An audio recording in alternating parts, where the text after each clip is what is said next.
तो आज बात अस्पतालों में बढ़ती मरीजों की परेशानी की। प्राइवेट अस्पतालों में मरीजों से ज्यादा पैसे वसूलने की, ज्यादा बिल बनाने की और तमाम ऐसे मामलों की जिनमें मरीजों और उनके परिजनों को सिर्फ और सिर्फ तकलीफ मिली है। आज आगरा से एक मामला सामने आया। उसमें डॉक्टर ने एक गरीब परिवार को प्रसव कराने का 30,000 का बिल थमा दिया। जब परिवार ने मजबूरी बताई तो फिर बच्चे का सौदा करने का रास्ता दिखाया गया। जब यह मामला सामने आया तो कार्रवाई हुई और अस्पताल को सील किया गया है। इससे पहले कानपुर में मामला सामने आया अस्पताल के बेजा बिल बनाने का। इस पर वहां के जिलाधिकारी को सामने आकर बयान देना पड़ा और वो बयान हम आपको सुनवाएंगे। आपको अलीगढ़ के एक मामले के बारे में भी बताएंगे जिसमें मरीज को अस्पताल से छुट्टी मिल गई ये कहते हुए कि मरीज कोरोना से मुक्त हो गया है, लेकिन बाद में उसकी तबीयत बिगड़ी और फिर जांच में वो कोरोना पॉजिटिव पाया गया। सवाल ये कि क्यों हो रहा है और सवाल ये भी है कि लोगों का इलाज करने वाले अस्पतालों की भी अब शायद इलाज की आवश्यकता आन पड़ी है। इस मामले पर बातचीत करने के लिए, चर्चा करने के लिए इस वक्त हमारे साथ जुड़ रहे हैं भारतीय जनता पार्टी के प्रवक्ता हीरो वाजपेयी, समाजवादी पार्टी के प्रवक्ता अब्दुल हफीज गांधी, कांग्रेस सरकार में पूर्व मंत्री रहे वीरेंद्र सिंह, आईएमए के पूर्व उपाध्यक्ष डॉक्टर बीबी अग्रवाल और आगरा से डॉक्टर हिमांशु यादव। आप सभी का बहुत स्वागत हमारी आज की चर्चा में राजनीति में। हम इससे पहले की बात को आगे बढ़ाएं, कानपुर के जिलाधिकारी आलोक कुमार तिवारी का वो बयान हम आपको दिखाते हैं जिसमें उन्होंने शहर के निजी अस्पतालों की बिलिंग में मनमानी पर अंकुश लगाने की बात कही थी। डिवाइन हॉस्पिटल में आज हमारे सीडीओ साहब और नगर आयुक्त साहब और सीएमओ साहब हम लोगों ने विजिट किया है। यहाँ की स्थिति देखने के लिए हम लोग सभी हॉस्पिटल्स में जा रहे हैं, उसी क्रम में यहाँ भी आए हैं। यहाँ पर इलाज का जायजा लिया है हमारे सीडीओ साहब जो कि प्रोफेशनली ट्रेन डॉक्टर हैं, उन्होंने देखा है मेडिकल केयर की स्थिति क्या है। कुछ शिकायतें मिली हैं इम्प्रॉपर बिलिंग की, उसके लिए एडीएम सिविल सप्लाईज को कहा जाएगा, वो जांच करेंगे और रिपोर्ट देंगे। अगर सही पाया जाता है तो कड़ी कार्रवाई होगी। नहीं, पूरा इस सारी चीज़ों की जांच होगी, कहाँ से इनको किस तरह मान्यता मिली, किस तरह से यहाँ फंक्शन कर रहे हैं, ओवर चार्जिंग का, मेडिकल केयर की क्वालिटी। एडीएम सिविल सप्लाईज खुद भी डॉक्टर हैं तो इसका कारण उन्हीं को ही काम दिया गया है और उनकी रिपोर्ट पर तुरंत कार्रवाई की जाएगी। जिलाधिकारी को शिकायत मिली, उन्होंने कहा कि इसकी जांच होगी, अगर सही पाया गया तो फिर कार्रवाई होगी। ऐसी शिकायतें बहुत सारी हैं जिससे एक आम आदमी इस प्रदेश का लगभग रोज रूबरू हो रहा है। ऐसा क्यों है? हीरो वाजपेयी सत्ताधारी पार्टी बीजेपी के प्रवक्ता है हमारी इस चर्चा में। हम सबसे पहले उनसे बात करेंगे। वाजपेयी साहब, मुझे पूरा यकीन है कि एक राजनेता के तौर पर, एक राजनीतिक दल से जुड़े होने वाले सामाजिक व्यक्ति के तौर पर आपके पास भी ऐसी बहुत सारी शिकायतें आई होंगी, आपके पास भी ऐसे बहुत सारे मामले पहुंचे होंगे, रिपोर्ट आपने देखी होंगी। ऐसा क्यों हो रहा है वाजपेयी साहब? देखिए राजन जी, मुझे लगता है कि जो इस तरह के नर्सिंग होम है या इस तरह के जो डॉक्टर्स हैं, मुझे लगता है ये वो समय चल रहा है कोरोना काल, जो आपातकाल है। ऐसी शिकायतें हम सबके पास पहले भी कभी कभार आती रहती हैं कि साहब फलाने में जो निजी मेडिकल का है नर्सिंग होम, उसने बिल ज्यादा बनाया है और वो अड़ा हुआ है कि पैसे दे दीजिए। तब तक लाश भी रखी है लेकिन वो लाश डिलीवर नहीं कर रहा। हम लोगों को फोन करने पड़ते थे, लेकिन कोरोना काल में लगा कि आपातकाल है और डॉक्टर जो इस समय भगवान का स्वरूप है और जो ये नर्सिंग होम है ये एकदम इस समय देवालय है। और इस तरह की शिकायतें इस समय आना, मुझे लगता है एक तरह से देशद्रोह जैसा है। इस तरह की शिकायतें आने पर जिनकी भी शिकायतें आ रही हैं उनके खिलाफ, देखिए योगी जी ने एकदम साफ कहा है, डीएम को कह रखा है कि आपके यहाँ जो भी नर्सिंग होम है प्राइवेट, जिनको भी मान्यता मिली हुई है, जिनके पास भी डिग्रियां हैं, जिनके पास डॉक्टर हैं, अगर किसी भी तरह से मरीज को लूटने घसोटने की खबरें आती हैं, शिकायतें होती हैं, तो उनके खिलाफ सिर्फ कड़ी कार्रवाई मत करिए, उनके खिलाफ कानूनी कार्रवाई भी करिए कसकर। किसी को बख्शने की जरूरत नहीं है। डॉक्टर देवता है और इस समय नर्सिंग होम देवालय है, लेकिन इसके अंदर अगर कोई पिशाच बैठा है तो उसके खिलाफ हमारी सरकार कठोर कार्रवाई करेगी। इन शिकायतों के आने से जी भर आता है और लगता है कि इस कोरोना काल में अगर इस तरह के अभी भी लोग हैं जो मानवता को शर्मसार कर रहे हैं तो उनके खिलाफ कठोर कार्रवाई करने में योगी सरकार बख्शेगी नहीं और कठोरतम कार्रवाई करेगी। इनके खिलाफ कोई मुरव्वत नहीं बख्शी जाएगी। जी, मरम्मत नहीं बख्शी जाएगी, लेकिन ये बात सही है कि मुख्यमंत्री का स्टैंड रहा है और ये बात वो कहते भी रहे कि कोई ढिलाई होगी नहीं, ये बात हम सब ने देखी है, जानी है, लेकिन उसके बाद भी वाजपेयी साहब ऐसा हो रहा है। अब हो क्यों रहा है, हमको इसके कारण तलाशने होंगे, और इसके लिए हमारे साथ दो डॉक्टर भी हैं। आपकी बात राजेंद्र जी सही है, हर जगह इक्का दुक्का केस आ रहा है, और ऐसे लोग, ऐसे नर्सिंग होम, ऐसे बिल बनाने वालों को मुझे लगता है कि हम सामाजिक रूप से बहिष्कार भी करना चाहिए हमें उनका। ठीक बात है, ये भी एक तरीका है, बिल्कुल है वाजपेयी साहब, मैं मानता हूं, ये भी बहिष्कार का भी एक बड़ा मजबूत तरीका है, आपकी बात सही है। लेकिन वो हो कैसे, मजबूर आदमी करे कैसे वाजपेयी साहब। और हमारे साथ सर्जन भी हैं और हमारे साथ पूर्व उपाध्यक्ष हैं IMA के, 2 डॉक्टर्स हैं हमारे साथ इस चर्चा में। वाजपेयी साहब आता हूं मैं, जरा इनकी बात सुन ली जाए, ये लोग क्या कह रहे हैं, ये लोग क्या कारण बता रहे हैं। डॉक्टर हिमांशु यादव, आगरा से आज एक मामला रिपोर्ट हुआ, अभी मैं दर्शकों को उसके बारे में बता रहा था। एक रिक्शा चालक की पत्नी डिलीवरी के लिए गई, 30,000 का बिल थमाया, वो नहीं दे पाए तो कहा बच्चा के सौदा कर दो, और उसके बाद 60,000 में उस मामले को चलता किया, बच्चा ले लिया।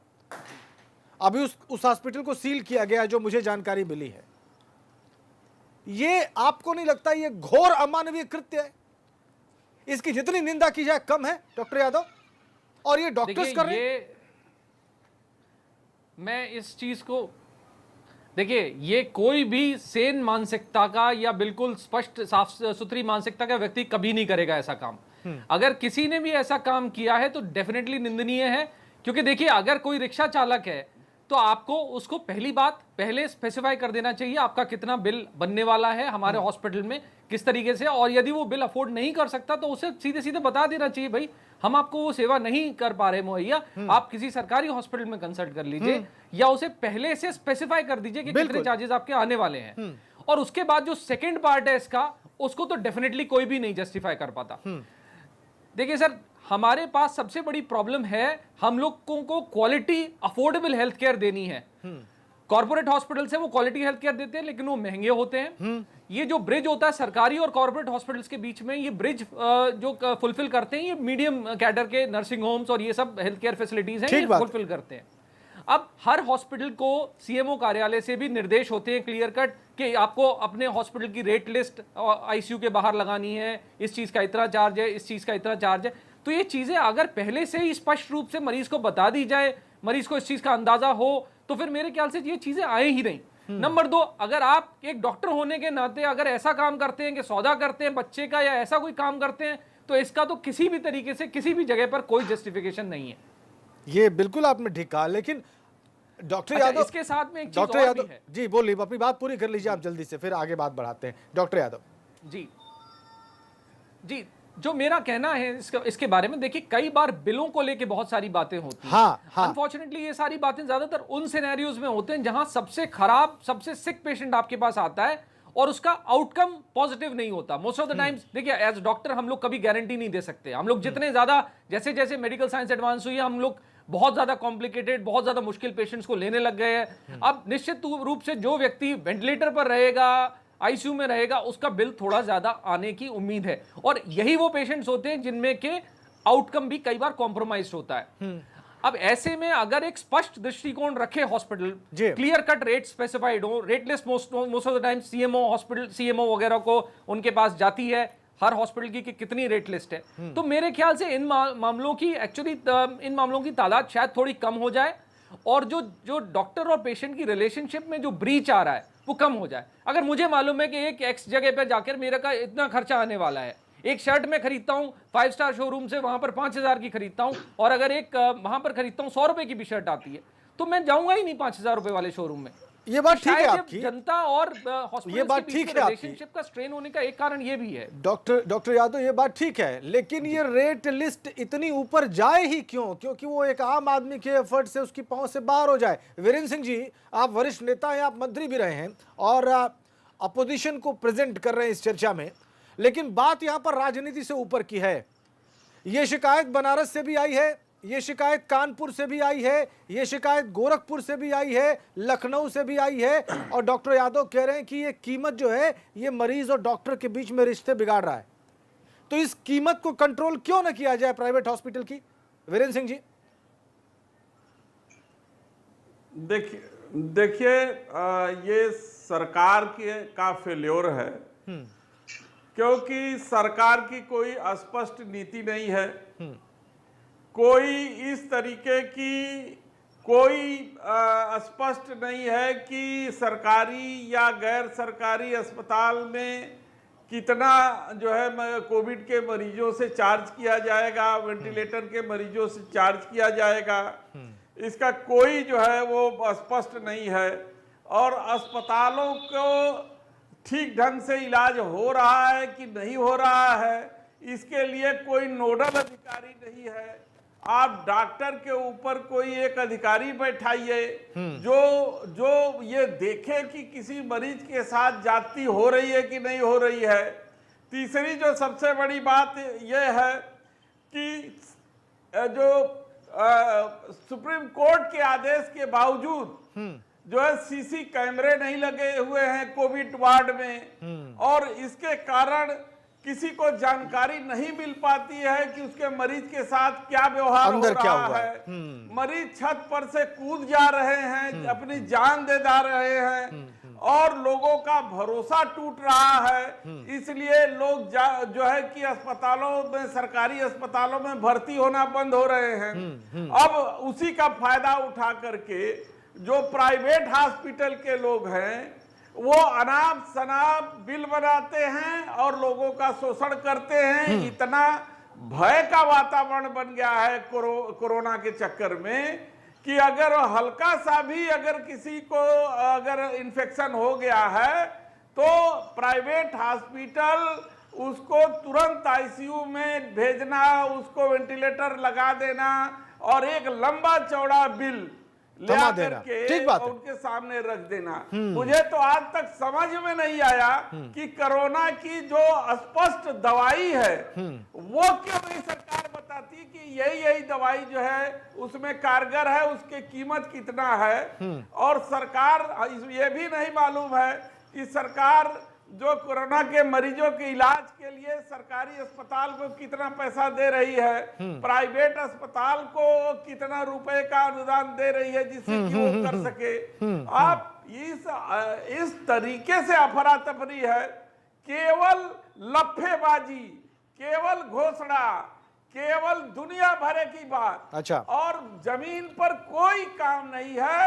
आज देख लीजिए कोरोना के जांच के नाम पर केवल धोखाधड़ी है। लोगों को विश्वास उठता जा रहा है कि हमारा जो जांच हो रहा है सही में हम पॉजिटिव हैं कि नहीं है। ये पॉइंट बहुत बहुत महत्वपूर्ण उठाया वीरेंद्र सिंह जी। डॉक्टर वीबी अग्रवाल हमारे साथ हैं, डॉक्टर वीबी अग्रवाल हमारे साथ हैं, पूर्व उपाध्यक्ष हैं। आपके इसी बिंदु पर बात करता हूं। डॉक्टर अग्रवाल, एक बात वीरेंद्र सिंह जी ने अभी बहुत महत्वपूर्ण कही आखिर में उन्होंने कहा कि रिपोर्ट तक पर लोगों को शंका हो रही है कि उनको जो रिपोर्ट दी गई है वो सही है कि नहीं है। ऐसा लोग कह रहे हैं। बहुत सारे छोटे शहरों से जानकारी मिल रही है कि जब कोई टेस्ट कराने के लिए जा रहा है कहा जाता है कि वो पॉजिटिव है, फट से उसको पॉजिटिव करार दे दिया जा रहा है, जबकि कुछ दिन बाद किसी और कंफर्मेटरी टेस्ट में पता चलता है कि वो पॉजिटिव नहीं है। प्राइवेट अस्पताल अनाप शनाप बिल ले रहे हैं कोरोना पेशेंट से, एक एक दिन के लाखों रुपए के बिल आ रहे हैं। अग्रवाल साहब, ये सब शिकायतों से भरा पड़ा है बिल्कुल, ऐसा क्यों है? देखिए, हम जहां तक समझ रहे हैं आज की चर्चा के विषय में दो बिंदु हैं। एक बिंदु है कि हम प्राइवेट अस्पताल जो है वो चार्जेस ज़्यादा ले रहे हैं। दूसरा बिंदु है कि इलाज जो हो रहा है वो सही हो रहा है या नहीं हो रहा है, उसमें कहाँ खामियां हैं। अगर हम शुरू करें कि जो प्राइवेट अस्पतालों के चार्जेस के हिसाब से, प्राइवेट अस्पताल की अपनी एक सीमाएं हैं। ये स्व-वित्त पोषित अस्पताल हैं। इनकी कैटेगरी जैसे कॉरपोरेट हॉस्पिटल हैं जो बहुत बड़े घरानों ने बनाए हैं, और दूसरे ग्रुप हैं जो हम प्राइवेट प्रैक्टिशनर जिन्होंने अपने स्व अर्जित संपत्ति से, अपने एकत्र किए हुए धन के माध्यम से एक छोटे सेटअप बनाए हैं। उन सेटअप में हमारे पास सीमित साधन हैं और उन साधनों को हमें केवल अपने मरीजों के इलाज से ही पोषित करना है जी। अब जहां तक सवाल है कि बहुत ये जो बच्चे का सौदा या फिर रिक्शे वाले को 30,000 का बिल, जेपी अस्पताल जहां तक है, हमें लगता है कि एक कॉर्पोरेट हॉस्पिटल होगा। सरकार को अगर ये कॉर्पोरेट अस्पताल है, तो कॉर्पोरेट अस्पताल के अपने नियम हैं, अपने चार्जेस हैं, अपना पैटर्न है। एक रिक्शे वाले के लिए प्राइवेट कॉरपोरेट हॉस्पिटल में जाकर डिलीवरी कराना एक अब उसकी अपनी सोच के ऊपर है। हमें लगता है कि जिसकी सीमाएं हैं अपने खर्चे की, उसको अपनी सीमाओं के अनुसार चलना चाहिए। जैसा कि अभी डॉक्टर साहब आप ने कहना बताया चाह रहे हैं हम कि कहीं रिक्शे वाले ने गड़बड़ 100 कर रुपए दी? की शर्ट भी ले सकते हैं, 5,000 की शर्ट भी ले सकते हैं। रिक्शे वाले ने हॉस्पिटल जाकर रिक्शे गड़बड़ वाले कर ने दी डॉक्टर गड़बड़ नहीं अग्रवाल? कर दी। रिक्शे वाले को रिक्शे वाले को कॉरपोरेट हॉस्पिटल में अगर डिलीवरी करानी है तो अपने साधनों को देखना होगा। लेकिन दूसरा पार्ट है कि अस्पताल की तरफ से किसी भी रूप में ये जस्टिफाइड नहीं कहा जा सकता, ये किसी भी रूप में सही नहीं कहा जा सकता कि कोई भी अस्पताल पेंडेमिक का मामला अगर है। पेमेंट पेशेंट नहीं दे सकता है राजन तो उसके जी, लिए ये दूसरे कोरोना साधन इस्तेमाल पेंडेमिक करें। है। ये आगरा बिल्कुल ठीक कह रहे हैं वीरेंद्र सिंह जी। डॉक्टर अग्रवाल, मैं समझ गया डॉक्टर अग्रवाल जो आप कहना चाह रहे हैं वो बात ठीक है। उसको कोई पेशेंट ना डॉक्टर कोरोना अग्रवाल, पेंडेमिक की जहाँ तक बात है, डॉक्टर अग्रवाल बात दरअसल ये है हाँ, कि कोरोना- इलाज के नाम कोरोना पर या हाँ, स्ववित्त बताइए। पोषण के नाम पर अस्पताल कुछ भी रेट लिस्ट नहीं लगा सकते हैं, कुछ भी नहीं कर सकते हैं। वो कुछ भी अपने मन से तय कर लें, उस पर कोई काबू ना हो, यह स्वीकार नहीं किया जा सकता है। मैं ये कह रहा हूं प्रोफेशनल सर्विसेज के लिए सरकार तो चाहे इसीलिए है एडवोकेट ना। हैं, चार्टर्ड अकाउंटेंट हैं या कोई भी प्रोफेशनल सर्विस वाले हैं, उनके अपने चार्जेस होते हैं, अपने पैटर्न होते हैं और उपचार इलाज एक कॉन्फिडेंस के ऊपर होता है। मरीज और डॉक्टर के एक दूसरे के विश्वास और एक दूसरे की के ऊपर फेथ के ऊपर होता है। ठीक और बात है। वो फेथ डिपेंड करता है, वो फेथ निर्भर करता है राजेंद्र हमारे जी, चार्जेस जी, क्या हैं, ये हम मरीज को पूरी तरह से बता सकें। हमारे पास चार्जेस की लिस्ट होती है, वो रेट लिस्ट हमारी राजेंद्र डिस्प्लेड जी। होती है, वो उसको मरीज को पहले से दस्तखत करके बताना पड़ता है कि ये चार्जेस हमारे लगेंगे। संभावनाएं ये हैं, हालांकि हर मरीज में ये निश्चित नहीं कहा जा सकता कि इसको इतने ही चार्ज लगेंगे। हर मरीज एक दूसरे से डिफरेंट होता है। नहीं, वो बात ठीक उसका है डॉक्टर उपचार का अग्रवाल, तरीका ना अलग होता है। अरे वो और बात आप उसके जो कह रहे हैं उपचार ठीक में है, आप हर- समस्या को टच नहीं कर राजेंद्र रहे। जी। हाँ बोलिए वीरेंद्र जी, जल्दी से अब्दुल हफीज गांधी जी को भी चर्चा में लेके अच्छा, आना है। राजेंद्र जी। जी वीरेंद्र जी। कंट्रोल करने के लिए मैं केवल ये कहना चाहता हूँ राजेंद्र जी, CEA बनाया गया है कि जब कोई महामारी आती है, जब कोई आपदा आता है, वहां पर ये सारे नॉर्म टूट जाते हैं। वहां मानवता जो बिल्कुल है, ठीक कह रहे हैं आप। पहला जो है ये कि एक्स्ट्राऑर्डिनरी धर्म टाइम्स है। होता मैं वीरेंद्र जी और आपकी बात से सारे सहमत हूँ। डॉक्टर, नहीं ठीक ये बात कह रहे हैं, मानवता वाला एंगल भी होता है। बिल्कुल आप सही कह रहे हैं। सपा प्रवक्ता भी हमारे साथ है वीरेंद्र सिंह जी। ठीक बात। महामारी के समय महामारी के समय हर व्यक्ति को अपने संभव चलता है। प्रयास करके समाज की सेवा करनी चाहिए। अरे वही बात उसमें डॉक्टर्स पे भी लागू होती अपने है, तरफ से करते हैं। प्राइवेट हॉस्पिटल्स पे हम भी free लागू OPD होती है। करते डॉक्टर हैं। अग्रवाल, प्राइवेट हॉस्पिटल्स पे भी यही फॉर्मूला लगता है। अब्दुल हफीज गांधी क्या ठीक कहा जा रहा है? हाँ, देखिए सेकंड अब्दुल हफीज गांधी देखिए राजेंद्र जी, मैं एक बात कहूंगा कि इस बेचारे गरीब को क्यों प्राइवेट हॉस्पिटल जाना पड़ा। उसको प्राइवेट हॉस्पिटल इसलिए जाना पड़ा क्योंकि जो सरकारी अस्पताल है उसमें सुविधाएं नहीं है, उसमें सही तरह से इलाज नहीं हो रहा है, और जिस तरह की अनियमितताएं, जिस तरह की अव्यवस्था अभी सरकारी हॉस्पिटल में देखी जा रही है, तो एक गरीब क्या करे। और हम एक बहुत बड़ा पहलू यहाँ पर छोड़ रहे हैं, वो ये है कि हर एक प्राइवेट हॉस्पिटल के आसपास ऐसे दलाल घूमते रहते हैं जो इस तरह के मासूम लोगों को फंसाते हैं और वो ले जाते हैं और बाद में पता लगता है। देखिए जो रेट लिस्ट है ये तो बाद में आती है, लेकिन दलाल उनको इस तरह के लालच देते हैं कि वो प्राइवेट हॉस्पिटल में ले जाते हैं और कहते हैं कि बहुत सस्ता इलाज होगा। जब इलाज शुरू हो जाता है तो बाद में उसके सामने जो है इस तरह की रेट लिस्ट वगैरह आती है, जब वो नई बातें आती रहती हैं। ये इंजेक्शन लेकर आइए, ये दवाई लेकर आइए, ये करवाइए, ये टेस्ट करवाइए, वो टेस्ट करवाइए। मैं समझता हूँ कि सरकारी जो व्यवस्था है उसको सुधारने की बात है।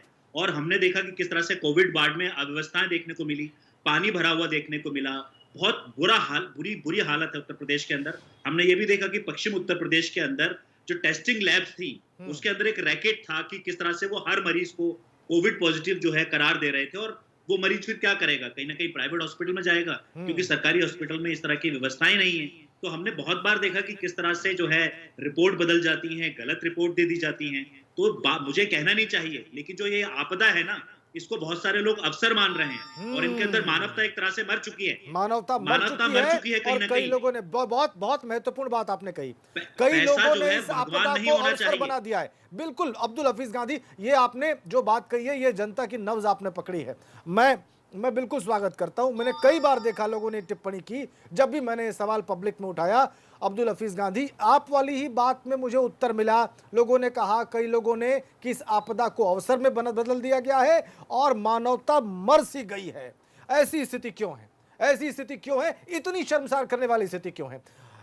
हम हीरो वाजपेयी साहब से ही बात करेंगे और हमारे साथ जो 2 डॉक्टर्स हैं उनसे भी हम पूछेंगे, लेकिन इस ब्रेक के बाद।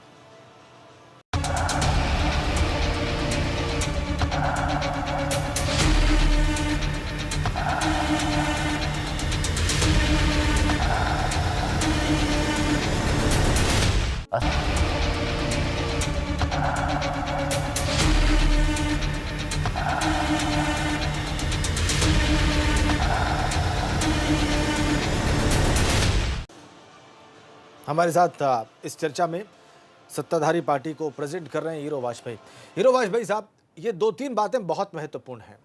प्राइवेट हॉस्पिटल इस आपदा काल में मनमानी क्यों कर रहे हैं, उन पर काबू क्यों नहीं किया गया? एक बात, कई लोगों ने इस आपदा को अवसर में क्यों बदला, और इस तरह के जो बिल्स आ रहे हैं जिसकी शिकायत लगातार आ रही है, इस पर अभी तक कोई इफेक्टिव कार्रवाई क्यों नहीं दिखी?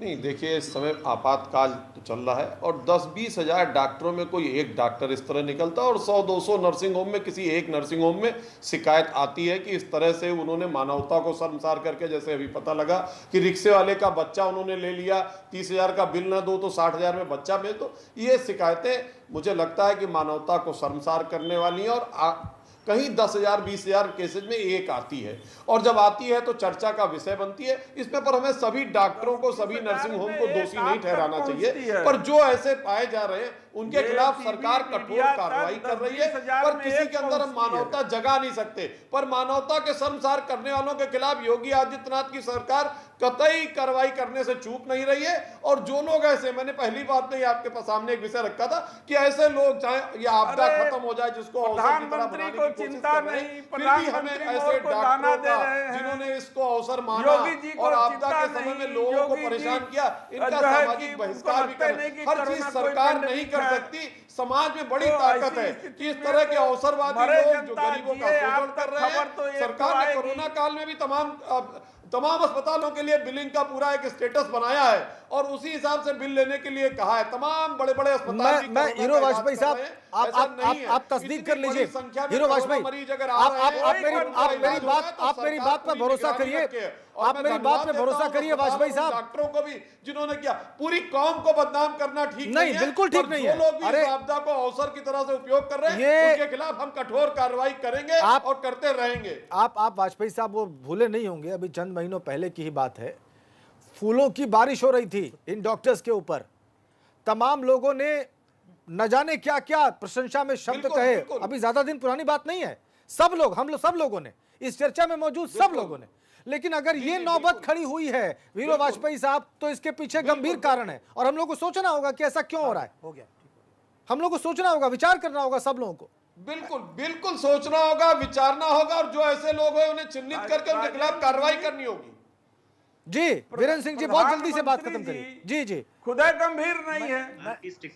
मैं कह रहा हूं कि प्रधानमंत्री जी खुद गंभीर नहीं है। ये कोरोना पेंडेमिक के समय वो मोर को दाना खिला रहे हैं। वो दूसरी बात है ना, वीरेंद्र सिंह, वो दूसरी बात, वो दूसरी बात है। वीरेंद्र सिंह जी प्रधानमंत्री में पहुंच गए।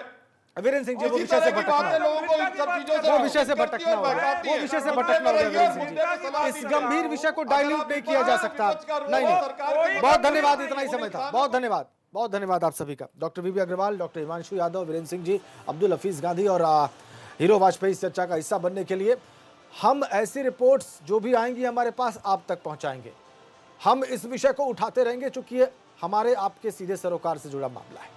यह बहुत गंभीर मामला है। यह गरीब, अमीर, मध्यम वर्गीय सबसे जुड़ा मामला है और जहां कहीं भी गड़बड़ है उसे ठीक किया जाना चाहिए। अगर कोई दोषी है तो उस पर कार्रवाई होनी चाहिए, तत्काल, कठोर से कठोर। राजनीति देखने के लिए बहुत बहुत धन्यवाद। नमस्कार।